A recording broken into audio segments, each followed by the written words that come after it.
The Way of Walking Alone, Miyamoto Musashi. There's a man who walked into 60 duels and never lost. Not once.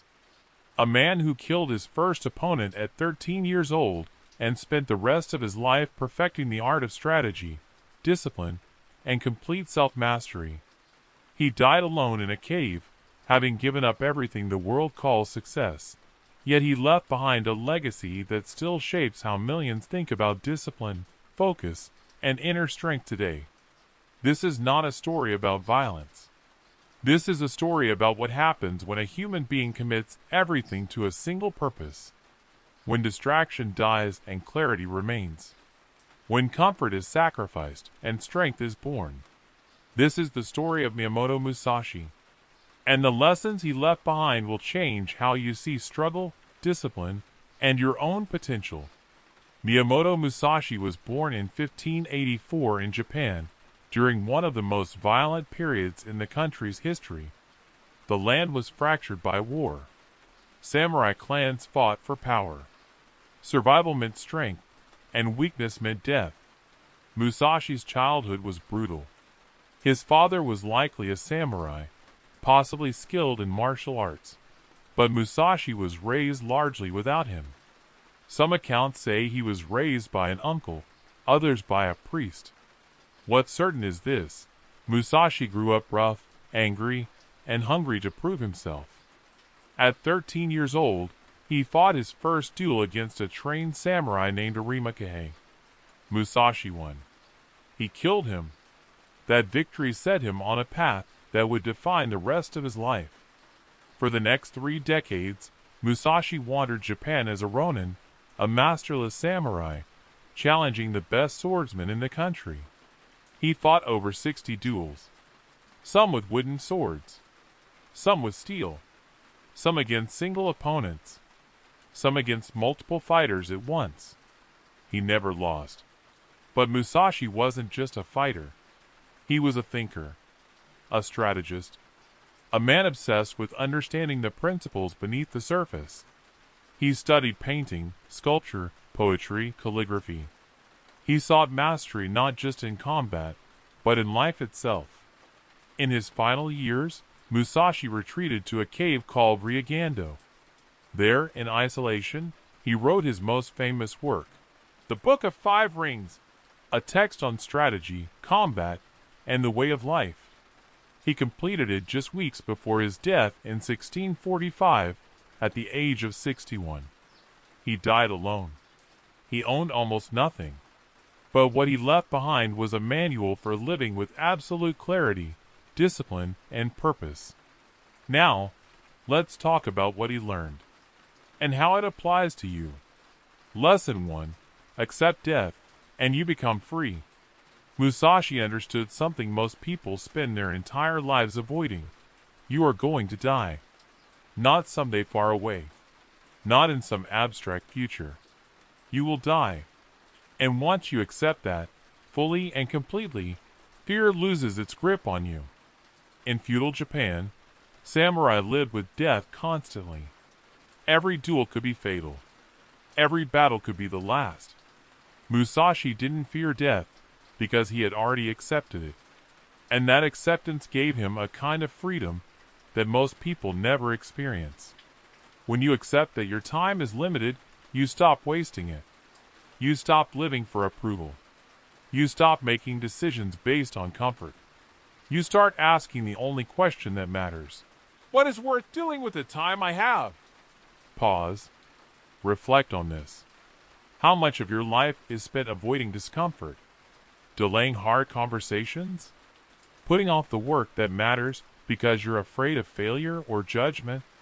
Musashi would tell you that fear is a luxury. It's what happens when you forget that none of this is permanent. When you truly accept your mortality, you stop negotiating with yourself. You act, you commit, you live. Apply this today. Make the decision you've been avoiding. Have the conversation you've been delaying. Start the thing you've been putting off. Not because you're guaranteed to succeed, but because your time is running out and you know it. Lesson 2. Do not seek pleasure for its own sake. Musashi lived a life of extreme discipline. He rejected comfort. He rejected distraction. In his later work, The Path of Aloneness, he wrote 21 precepts for living. One of them was, "Do not seek pleasure for its own sake." This doesn't mean never enjoy anything. It means don't let pleasure become your master. Don't structure your life around avoiding pain and chasing comfort. Because when pleasure becomes your goal, you become weak. Think about it. Every time you choose the easy path, you reinforce weakness. Every time you hit snooze, skip the workout, avoid the difficult task, binge the show instead of doing the work, you train yourself to be ruled by impulse. Musashi knew that strength comes from restraint. From doing the thing that's hard when the easy option is right there. That's where character is built. Not in the big moments, but in the small, unglamorous choices you make when no one is watching. Modern life is designed to make you soft. Everything is optimized for convenience. Food delivered to your door. Entertainment on demand. Comfort at every turn. And the result? A generation of people who can't sit with discomfort for 5 minutes. Pause. Reflect on this. Where in your life are you choosing pleasure over progress? Where are you letting comfort steal your potential? The answer is simple but not easy. Choose the harder path. Not because it's noble, but because it works. Discipline creates freedom. Restraint creates strength. And the man who controls himself controls his life. Lesson 3. Train relentlessly, even when no battle is near.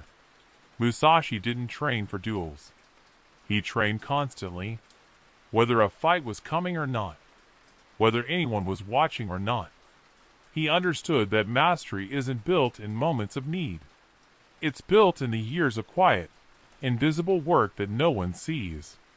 Most people only work hard when they have to, when the deadline is close, when the pressure is on, when someone's watching. But that's not discipline. That's desperation. Real strength is built when there's no external pressure, when no one would blame you for taking the day off, when the results won't show up for months or years. That's when the work matters most. Think about relationships. Most people only invest energy when things are falling apart, when the partner is upset, when the friendship is strained. But Musashi's approach would be different. Maintain the relationship when it's good. Invest when it's easy. Build trust when there's no crisis. The same applies to your health. Don't wait until you're sick to start caring about your body. Don't wait until you're broken to start building mental resilience. Train now. Build now. Strengthen now. Musashi spent decades refining techniques he rarely had to use. Why? Because when the moment came, he didn't have to think. His body knew what to do. His mind was clear. His response was automatic. That's what training does. It removes hesitation. It removes doubt. When the moment comes, you don't rise to the occasion. You fall to the level of your training. Pause. Reflect on this. What are you training for right now? What skills are you building that won't pay off for years? If the answer is nothing, you're not preparing. You're just reacting. Start today. Build the habit. Do the work no one sees. Because one day, when it matters, you'll be ready. Lesson 4. Never depend on a single method. Musashi is famous for developing a two-sword fighting style. Most samurai used one sword. Musashi used two. Why? Because relying on a single method made you predictable. And predictable meant vulnerable. He applied this principle to everything. He didn't just study the sword.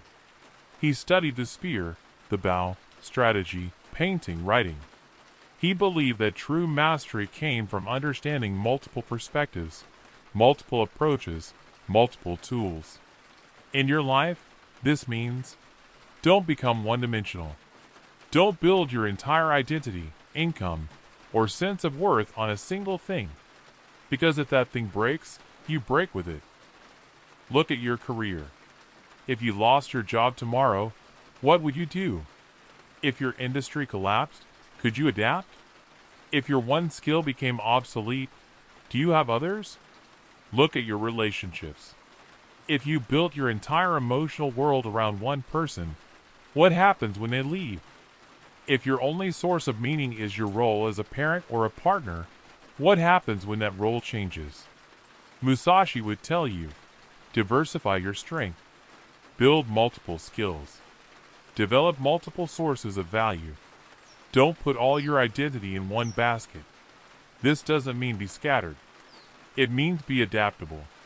It means have depth in one area and competence in many, so that when life shifts, and it will, you don't collapse. You adjust. Pause. Reflect on this. Where are you too dependent on a single path? A single relationship? A single source of validation or income? Start building a second skill, a second income stream, a second source of confidence. Not because the first will fail, but because strength comes from options. And the person with options doesn't live in fear. Lesson 5. Do not be swayed by attachment. One of Musashi's precepts was clear. Do not hold on to possessions you no longer need. But this wasn't just about physical objects. It was about emotional attachment. To outcomes. To people. To identities. To the past. Musashi understood that attachment creates suffering. Not because caring is wrong, but because clinging is. When you hold too tightly to anything, you lose your freedom. You become reactive. You make decisions based on fear of loss rather than clarity of purpose. Think about how this plays out. You stay in a relationship that's dead because you're attached to who you used to be together. You keep a job you hate because you're attached to the title or the salary. You hold on to anger from years ago because you're attached to being right. Attachment makes you rigid, and rigidity makes you fragile. Musashi lived light. He wondered. He owned little. He didn't cling to schools of thought or dogma. When something no longer served him, he let it go. Not coldly, but clearly. This doesn't mean stop caring. It means stop clinging. Care deeply about people, but don't make your peace dependent on controlling them. Pursue goals with intensity, but don't let failure destroy you. Build things, but hold them lightly. Pause. Reflect on this. What are you holding on to that's weighing you down? An old grudge? A past version of yourself? A relationship that's run its course? A belief about who you're supposed to be? Let it go. Not because it didn't matter, but because carrying it is costing you your freedom. And freedom is the foundation of strength. Lesson 6. Perception is a weapon. Control it. In The Book of Five Rings, Musashi wrote extensively about the importance of perception in combat. Not just seeing your opponent, but controlling what they see. Making yourself unpredictable. Appearing weak when you're strong. Appearing calm when you're ready to strike. This isn't deception for its own sake. It's strategic awareness. Understanding that how others perceive you shapes how they interact with you. And if you control that perception, you control the frame. In modern life, this plays out everywhere. In negotiations, the person who seems less desperate has more power. In relationships, the person who's emotionally calm sets the tone. In conflict, the person who stays composed controls the direction. But here's the key. This only works if it's real. If you fake calmness while panicking inside, people sense it. If you pretend not to care while you're desperate, it leaks through. Musashi wasn't acting calm. He was calm. Because he had trained his mind to stay clear under pressure. So the lesson isn't, pretend to be strong. The lesson is, become strong, and let that strength shape how others see you. This also means, stop over-explaining yourself. Stop justifying your decisions to people who don't need to understand. Stop seeking approval from those who haven't earned a voice in your life. Musashi didn't argue. He didn't defend his methods endlessly. He simply acted, and his results spoke for themselves. Pause. Reflect on this. How much energy are you wasting trying to manage what others think of you? How often do you compromise your decisions because you're worried about judgment? The strongest position is clarity. Know what you're doing and why. Act accordingly. Let others interpret it however they want. Your job isn't to convince everyone. It's to stay true to your path. Lesson 7. Timing is everything. Musashi wrote about rhythm in combat. Every opponent has a rhythm. Every situation has a tempo. The master doesn't just fight well. He fights at the right moment. He strikes when the opponent is off balance, not when they're ready. This applies to every area of life. There's a right time to speak, and a right time to stay silent. A right time to push and a right time to wait. A right time to invest and a right time to conserve. Most people get this wrong.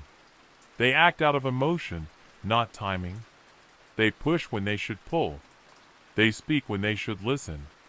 They attack when they should retreat. Musashi's genius was patience combined with explosive action.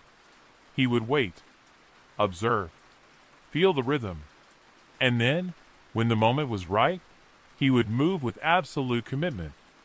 In your relationships, this means not every argument needs to be had right now. Not every issue needs immediate resolution. Sometimes the right move is to step back, let emotion settle, and return when both people can actually hear each other. In your career, this means recognizing when to make your move and when to develop your skills further, when to negotiate, and when to deliver value silently. Pause. Reflect on this. Are you forcing things that need time? Are you waiting on things that need action now? Learn to feel the rhythm of your life. And when the moment is right, don't hesitate. Lesson 8. The mind must be still, even when the body is in motion. Musashi called this the mind of no mind. A state where you're fully present, fully engaged, but not overthinking. Your body moves. Your mind observes. There's no internal dialogue, no second guessing, no fear. This is the state of peak performance. Athletes call it the zone. Musicians call it flow.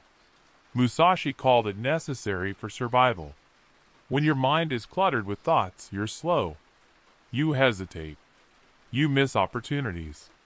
You react to imagined threats instead of real ones. But when your mind is still, you see clearly. You respond instantly. You're not distracted by what might happen or what just happened. You're here.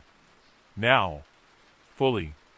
Most people live in a constant state of mental noise, worrying about the future, replaying the past, judging themselves, comparing themselves, planning, regretting, fantasizing. Musashi would tell you, all of that is weakness. It splits your focus. It drains your energy. It keeps you from being effective in the only moment that exists, this one. Pause. Reflect on this. How much time do you spend in your head instead of in reality? How often do you miss what's happening because you're distracted by what might happen? The fix isn't complicated, but it takes practice. Train your mind to return to the present. When you notice yourself drifting, bring your attention back. To your breath. To the task in front of you. To the person you're with. Stillness isn't about doing nothing. It's about being fully engaged without being mentally chaotic. And that state is where your best work happens.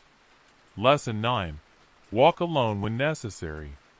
One of Musashi's most famous works is called Dakoto, which translates to The Path of Aloneness, or The Way of Walking Alone.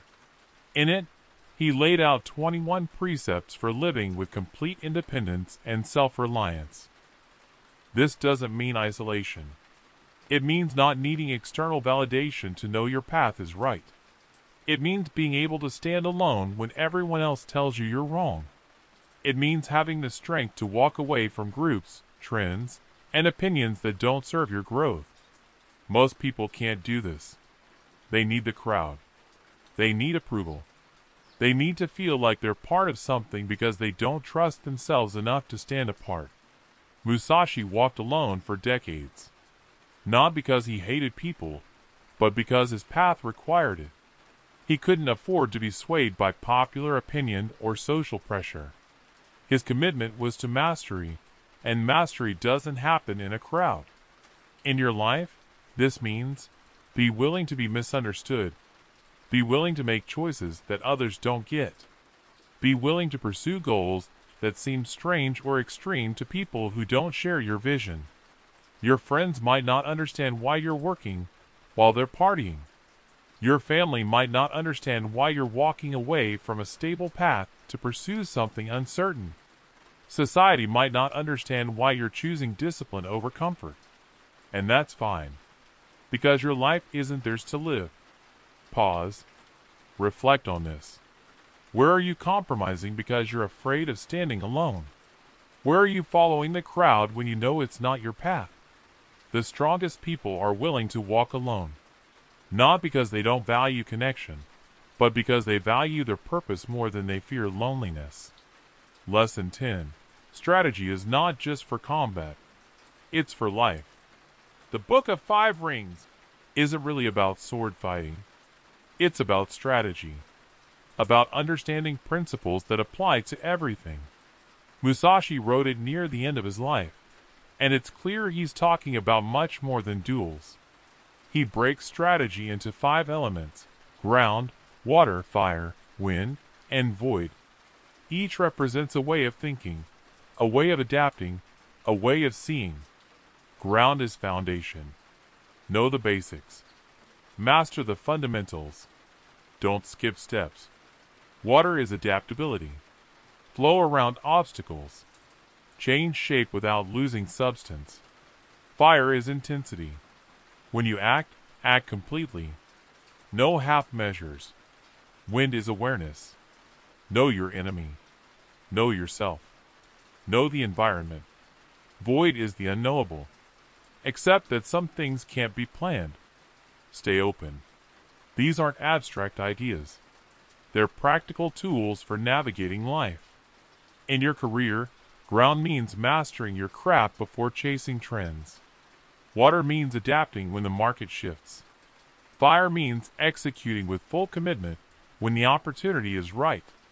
Wind means understanding your competition and yourself. Void means staying flexible when the plan falls apart. In your relationships, ground means building trust through consistent action. Water means adapting to your partner's needs without losing yourself. Fire means showing up fully when it matters. Wind means understanding both your patterns and theirs. Void means accepting that you can't control everything. Pause. Reflect on this. Are you building on solid ground or chasing shortcuts? Are you adapting or being rigid? Are you acting with full intensity or half-heartedly? Are you aware of the forces around you or ignoring them? Are you accepting uncertainty or paralyzed by it? Strategy isn't complicated. It's seeing clearly and acting accordingly. And that skill is trainable. Lesson 11. Respect your opponent, but do not fear them. Musashi never underestimated anyone. He treated every duel with complete seriousness. But he also never let respect turn into fear. He studied his opponents. He understood their strengths. And then he moved forward anyway. Most people do the opposite. They either disrespect challenges and get blindsided, or they over-respect them and freeze. Think about how this shows up in your life. You want to start a business, but you see the competition and think, they're too strong. I can't compete. You want to have a difficult conversation, but you think, they'll destroy me. I'm not ready. Musashi would tell you, yes, they might be strong. Study them. Understand them. And then find the gap. Every opponent has a weakness. Every system has a flaw. Your job isn't to be fearless. It's to be strategic. Fear is useful when it makes you prepare. It's destructive when it makes you retreat. Respect the difficulty of what you're facing. Don't be naive. But don't let that respect paralyze you. Because the person who acts with preparation and clarity will beat the person who's more talented but hesitant. Pause. Reflect on this. What are you avoiding because you've made the obstacle bigger than it is? What challenge are you respecting so much that you've stopped moving toward it? Study it. Prepare for it. And then move. Because standing still is the only guaranteed loss. Lesson 12. Mastery is not a destination. It's a way of living. Musashi never stopped learning. Even in his final years, he was refining, studying, adjusting. He didn't reach a point where he said, "I've mastered this. I'm done." Mastery, to Musashi, was an ongoing practice. A commitment to constant improvement. Not for external recognition, but because that's what the path demanded. Most people treat mastery as a finish line. Once I get this promotion, I'm set. Once I hit this weight, I'm good. Once I achieve this goal, I'll be happy. But that's not how it works. Because the moment you stop improving, you start declining. The moment you think you've arrived, you've already started falling behind. Musashi's approach was different. He treated every day as an opportunity to refine. Every duel, every painting, every piece of writing was part of the same process, becoming sharper, clearer, more effective. This doesn't mean you can't enjoy the journey. It means the journey doesn't end. You don't arrive at discipline. You practice it daily. You don't achieve mental strength. You build it continuously. And here's the paradox. When you stop chasing the destination and commit to the process, you actually enjoy it more. Because you're no longer waiting for someday. You're engaged with today. Pause. Reflect on this. Where are you waiting to arrive? Where have you stopped growing because you think you've learned enough? The truth is you haven't. None of us have. And the day you accept that is the day you become truly dangerous. Because you're no longer relying on what you've already learned. You're constantly adding, refining, evolving. That's mastery. And it never ends. Miyamoto Musashi died alone in a cave with nothing but his thoughts and his brush. He owned no land. He had no family. He built no empire. But he left behind something more valuable than any of that. He left behind a way of thinking. A way of living. A way of moving through the world with clarity, discipline, and unshakable strength. He didn't need the world's approval because he had his own. He didn't need comfort because he had purpose. He didn't need certainty because he had skill. And the lessons he left behind aren't just historical curiosities. They're tools. Practical, actionable principles that work today just as well as they did 400 years ago. Accept death, and you become free.